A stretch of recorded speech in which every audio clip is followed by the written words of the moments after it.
दोस्तों जय हिंद। आपका स्वागत है आपके अपने चैनल पर। आज हम बात करेंगे OROP 2 के रिवीजन के स्टेटस के बारे में। दोस्तों बेशक दुनिया के विकसित देशों के पास बहुत ही विकसित बार वेपन्स और इक्विपमेंट है और हम भी इन देशों से ही फाइटर प्लेन्स और दूसरे मॉडर्न वेपन और इक्विपमेंट खरीदते हैं। लेकिन जहां तक मैदान जंग में बहादुरी से लड़ने और जान नौशावर करने के जज्बे का सवाल आता है तो उसमें इंडियन आर्मी नंबर 1 पर आती है और दूसरे नंबर पर आती है पाकिस्तान आर्मी। बाकी सब विकसित देशों की आर्मी का नंबर बाद में आता है। हमेशा से ही Indian army is the bravest army in the world. 1965 में जब भारत एक तरफ भूख से लड़ रहा था तो दूसरी तरफ पाकिस्तान के साथ युद्ध छिड़ गया, जिसमें हमारी सेनाएं दर्रा हाजी पीर से लेकर लाहौर तक काबिज हो गई थी और पाकिस्तान को जंग रुकवाने के लिए दूसरे देशों के पास गुहार लगानी पड़ी थी। ये वही समय था जब आम लोगों के प्रतिनिधि भारत के दूसरे प्रधानमंत्री श्री लाल बहादुर शास्त्री जी ने जय जवान और जय किसान का नारा दिया था। जहां जवानों ने भारत का सर हमेशा बुलंद रखा, वहीं किसानों ने भी हरी क्रांति लाकर भारत को आत्मनिर्भर बना दिया। देश की जनता जवानों और किसानों को सम्मान तो देती है, पर जब उनके हकों की बात आती है तो उनके हक अदा करने में सरकार की तरफ से उत्सुकता नज़र नहीं आती। मिसाल सामने है, वन रैंक वन पेंशन की रिवीजन जुलाई 2019 से पेंडिंग चल रही है। पहले बहाना था कोर्ट केस का। माननीय सुप्रीम कोर्ट ने 16 मार्च 2022 को फैसला दे दिया था कि 3 महीने के अंदर वन रैंक वन पेंशन की रिवीजन करके उसका एरियर पेंशनर को दिया जाए।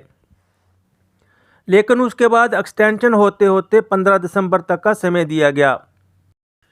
लास्ट सुनवाई के दौरान सॉलिसिटर जनरल ने कहा था कि सिर्फ कैबिनेट की अप्रूवल लेना बाकी है, लेकिन 15 दिसंबर आने में भी 9 दिन का समय बाकी बचा है, लेकिन अभी तक सरकार की तरफ से कोई घोषणा नहीं की गई है।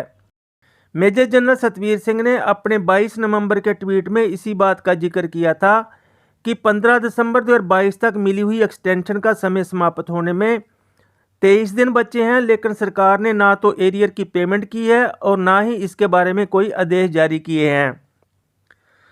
एक्सटेंशन मांगते समय सॉलिसिटर जनरल ने कहा था कि कैबिनेट की मंजूरी लेना बाकी है। मेजर जनरल सतवीर सिंह ने आगे लिखा है कि क्या कोई मजबूरी है या एक्सर्समैन को उनके ड्यू एरियर देने से इनकार है।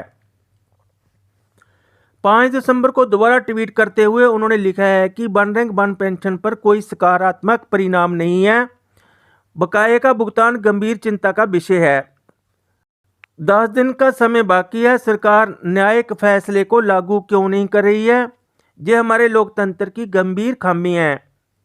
उन्होंने आगे लिखा है कि बकाया भुगतान न करने की स्थिति में कंटेम्प्ट ऑफ द कोर्ट दायर की जाएगी और उन्होंने ऑनरेबल सुप्रीम कोर्ट के आदेश का अनुपालन करने के लिए सरकार से अनुरोध किया है। दोस्तों पहले तो हम मेजर जनरल सतवीर सिंह को कोसते थे कि उन्होंने कोर्ट केस फाइल किया, इसलिए 3 साल से OROP की रिवीजन रुकी रही। लेकिन अब किसको कोसोगे जबकि सुप्रीम कोर्ट का फैसला आ चुका है। 15 दिसंबर 2022 को एक्सटेंशन की समय सीमा समाप्त हो रही है, तब तक इंतज़ार कीजिए। उम्मीद है कि तब तक सरकार की तरफ से कोई ना कोई घोषणा जरूर कर दी जाएगी और सरकार पेंशनर को और ज़्यादा निराश नहीं करेगी। दोस्तों आज बस इतना ही, जल्दी मिलेंगे अगले अपडेट के साथ। वीडियो ज़्यादा से ज़्यादा शेयर कर दें और मेरा चैनल भी सब्सक्राइब कर लें और घंटी का बटन दबा दें ताकि मेरे आने वाले वीडियो की नोटिफिकेशन आपको मिलती रहे। धन्यवाद। जय हिंद।